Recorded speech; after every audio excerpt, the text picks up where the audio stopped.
നമസ്കാരം. അതിവേഗം ആധുനികവൽക്കരിക്കപ്പെടുമ്പോഴും പാശ്ചാത്യ സമൂഹങ്ങളുടെ ഉള്ളറകളിൽ ഒളിഞ്ഞിരിക്കുന്ന ഭീതിദത്തമായ യാഥാർത്ഥ്യങ്ങളിലേക്ക് വിരൽ ചൂണ്ടുന്നതാണ് യുണൈറ്റഡ് കിങ്ഡത്തിൽ നിന്ന് പുറത്തുവന്ന rape gang enquiry report.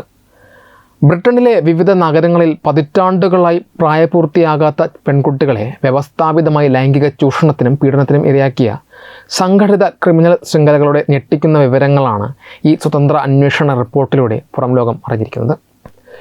British എംപിയായ Rupert ലോവിൻ്റെ നേതൃത്വത്തിൽ തയ്യാറാക്കിയ ഈ റിപ്പോർട്ട് കേവലം ഒറ്റപ്പെട്ട കുറ്റകൃത്യങ്ങളെയല്ല, മറിച്ച് സമൂഹത്തിലെ ഏറ്റവും ദുർബലരായ കുട്ടികളെ ലക്ഷ്യമിട്ട് ഒരു വലിയ മാഫിയ തന്നെ എങ്ങനെ പ്രവർത്തിച്ചുവെന്ന് വ്യക്തമാക്കുന്നു. പ്രധാനമായും വെള്ളക്കാരികളായ പെൺകുട്ടികളെ ലക്ഷ്യമിട്ട് പാകിസ്ഥാൻ ഉൾപ്പെടെയുള്ള മുസ്ലിം പശ്ചാത്തലമുള്ള കുടിയേറ്റ പുരുഷന്മാരുടെ സംഘങ്ങൾ നടത്തിയ അതിക്രൂരമായ മനുഷ്യാവകാശ ലംഘനങ്ങളുടെ ആഴം അളക്കുന്നതാണ് ഈ ദീർഘമായ അന്വേഷണ രേഖ. ഈ ഭീകര ശൃംഖലകളുടെ പ്രവർത്തന രീതികളെക്കുറിച്ച് റിപ്പോർട്ട് നൽകുന്ന വിവരങ്ങൾ സമാനതകളില്ലാത്ത ക്രൂരതകൾ നിറഞ്ഞതാണ്. ഗ്രൂമിംഗ് എന്ന് വിളിക്കുന്ന അതിസൂക്ഷ്മമായ ചതിക്കുഴികളിലൂടെയാണ് ഇവർ കുട്ടികളെ വലയിലാക്കുന്നത്. കഷ്ടിച്ച് 11-12 വയസ്സ് മാത്രം പ്രായമുള്ള പെൺകുട്ടികളുമായി സൗഹൃദം സ്ഥാപിക്കുന്ന മുതിർന്ന പുരുഷന്മാർ തുടക്കത്തിൽ അവരെ മുതിർന്നവരെ പോലെ പരിഗണിക്കുകയും സമ്മാനങ്ങളും മദ്യവും മയക്കുമരുന്നുകളും നൽകി പ്രലോഭിപ്പിക്കുകയും ചെയ്യുന്നു. കുട്ടികൾ തങ്ങളുടെ സ്വാധീന വലയത്തിലായി എന്ന് ഉറപ്പുവരുത്തുന്നതോടെ ഇവരെ സ്കൂൾ ഗേറ്റുകളിൽ നിന്നോ കെയർ ഹോമുകളിൽ നിന്നോ ടാക്സി കാറുകളിൽ കടത്തിക്കൊണ്ടു പോകാൻ ആരംഭിക്കും. തുടർന്ന് വിവിധ ഫ്ലാറ്റുകളിലും ഹോട്ടലുകളിലും എത്തിക്കുന്ന കുട്ടികളെ ഒരു കൂട്ടം പുരുഷന്മാർ ചേർന്ന് കൂട്ടബലാത്സംഗത്തിന് ഇരയാക്കുകയാണ് പതിവ്. ഇരകളെ ബ്ലാക്ക്മെയിൽ ചെയ്യുന്നതിനായി ഇവരുടെ ദൃശ്യങ്ങൾ ക്യാമറകളിൽ പകർത്തുകയും അവരെ വംശീയമായും മതപരമായും അധിക്ഷേപിക്കുന്ന വാക്കുകൾ ഉപയോഗിച്ച് മാനസികമായി തകർക്കുകയും ചെയ്യുന്നു.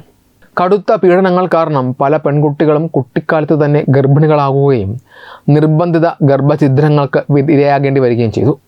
റിപ്പോർട്ടിൽ ഇരകൾ വെളിപ്പെടുത്തിയ പീഡന മുറകൾ കേൾക്കുന്നവരെ പോലും ഭയപ്പെടുത്തുന്നതാണ്. നരക തുല്യമായ ചുവന്ന പീഡനമുറികൾ ഇത്തരം സംഘങ്ങൾ നടത്തിയിരുന്നതായി ഇരകൾ സാക്ഷ്യപ്പെടുത്തുന്നു. പോലീസിൽ വിവരമറിയിക്കാൻ ശ്രമിച്ച പെൺകുട്ടികളെ മറ്റുള്ളവരുടെ മുൻപിൽ വെച്ച് ക്രൂരമായി കൊലപ്പെടുത്തിക്കൊണ്ടാണ് ഇവർ കുട്ടികളിൽ ഭയം ജനിപ്പിച്ചിരുന്നത്. ഒരു ഇരയുടെ വെളിപ്പെടുത്തൽ പ്രകാരം പഴുപ്പിച്ച ഇസ്തിരിപ്പെട്ടി ഉപയോഗിച്ച് ഒരു പെൺകുട്ടിയുടെ പുറം പൊള്ളിച്ച ശേഷമാണ് അവളെ ശ്വാസം മുട്ടിച്ച് കൊലപ്പെടുത്തിയത്. മറ്റൊരു പെൺകുട്ടി താൻ നേരിട്ട ക്രൂരത വിവരിക്കുമ്പോൾ തന്നെ ബലാത്സംഗം ചെയ്യുന്നതിന് മുൻപ് അക്രമികൾ മതപരമായ പ്രാർത്ഥനാ വചനങ്ങൾ ഉരുവിട്ടിരുന്നതായി ഭയത്തോടെ ഓർക്കുന്നു.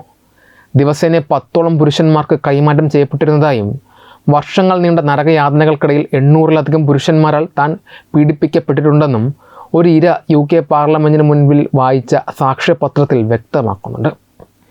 മൃഗങ്ങളെപ്പോലെ കൂട്ടിലടച്ചും ശരീരത്തിൽ സിഗരറ്റ് കുറ്റി അമർത്തി പൊള്ളിച്ചും ഇവർ കുട്ടികളോട് ക്രൂരത കാട്ടി. ഈ വൻ ദുരന്തത്തിൻ്റെ ഏറ്റവും ദൗർഭാഗ്യകരമായ വശം ബ്രിട്ടനിലെ ഔദ്യോഗിക സംവിധാനങ്ങൾക്കും ഭരണകൂട സ്ഥാപനങ്ങൾക്കുമുണ്ടായ ഗുരുതരമായ വീഴ്ചയാണ്. കുട്ടികളെ സംരക്ഷിക്കാൻ ബാധ്യസ്ഥരായ പോലീസ് സംവിധാനം, സോഷ്യൽ കെയർ സർവീസുകൾ, സ്കൂളുകൾ, ആരോഗ്യ വകുപ്പ് എന്നിവയെല്ലാം ഇരകളുടെ പരാതികളെ പൂർണ്ണമായും അവഗണിക്കുകയോ ഒതുക്കി തീർക്കാൻ ശ്രമിക്കുകയോ ചെയ്തു. വംശീയ അധിക്ഷേപങ്ങൾ ഭയന്നും രാഷ്ട്രീയമായ ശരിവയ്പ്പുകൾക്ക് മുൻഗണന നൽകിയും അധികാരികൾ പുലർത്തിയ ഈ നിസ്സംഗത കുറ്റവാളികൾക്ക് കൂടുതൽ ആത്മവിശ്വാസം നൽകുകയായിരുന്നു. സ്കൂൾ അധികൃതർ തങ്ങളുടെ പരിസരത്ത് ഇത്തരമൊരു മാഫിയ പ്രവർത്തിക്കുന്നുണ്ട് അറിഞ്ഞിട്ടും കുട്ടികൾ സംരക്ഷിക്കുന്നതിന് പകരം അവരെ സ്കൂളുകളിൽ നിന്ന് പുറത്താക്കാനാണ് തുടങ്ങിയത്. ഈ വ്യവസ്ഥാപിത പരാജയം മൂലം ആയിരക്കണക്കിന് പെൺകുട്ടികളുടെ ജീവിതമാണ് UK തകർന്നടിഞ്ഞത്. രാജ്യത്തെ നിയമവ്യവസ്ഥയും സാമൂഹിക സുരക്ഷിതത്വവും പുനർവിചിന്തനം ചെയ്യാൻ നിർബന്ധിതമാക്കുന്നതാണ് ഈ പുതിയ റിപ്പോർട്ട്.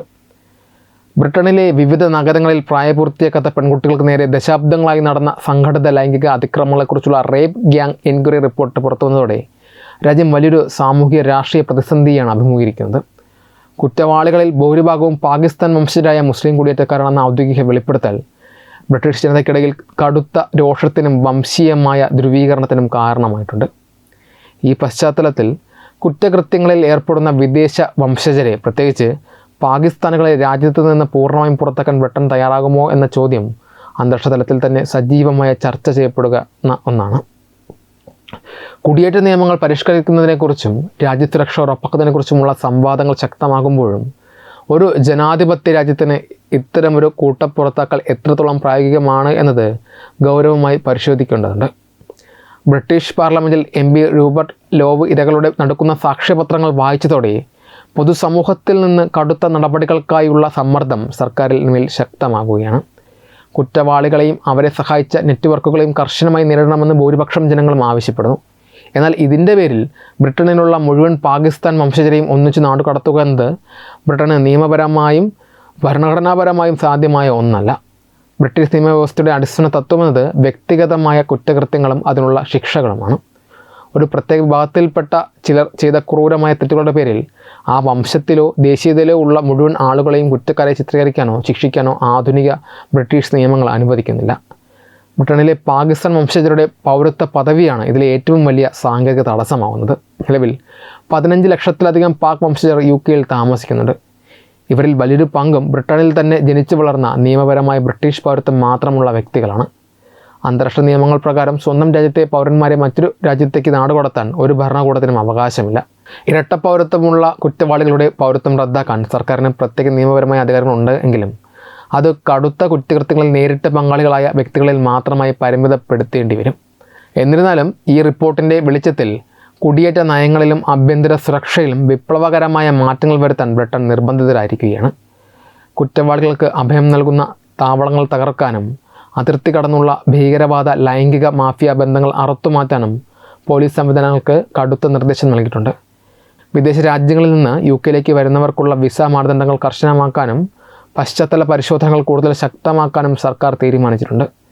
മുൻകാലങ്ങളിൽ വംശീയ വിവേചന ആരോപണങ്ങൾ ഭയന്ന് ഇത്തരം ക്രിമിനൽ സംഘങ്ങൾക്കെതിരെ നടപടിയെടുക്കാൻ മടിച്ച ഉദ്യോഗസ്ഥർക്കെതിരെയും അന്വേഷണം പ്രഖ്യാപിച്ചിട്ടുണ്ട്. ചുരുക്കത്തിൽ നിയമവിധേയമായി ജീവിക്കുന്ന ഒരു ജനവിഭാഗത്തെ മൊത്തമായി പുറത്താക്കാൻ ബ്രിട്ടൻ തയ്യാറാകില്ല എങ്കിലും രാജ്യത്തിൻ്റെ നിയമങ്ങളെ വെല്ലുവിളിക്കുന്ന കുറ്റവാളികളെയും അവരുടെ അനുയായികളെയും വേരോടെ പിഴുതെറിയാനുള്ള കടുത്ത നടപടികളുമായി ബ്രിട്ടീഷ് ഭരണകൂടം മുന്നോട്ട് പോവുക തന്നെ ചെയ്യുമെന്ന് പ്രത്യാശിക്കാം. Web desk Thathumai news.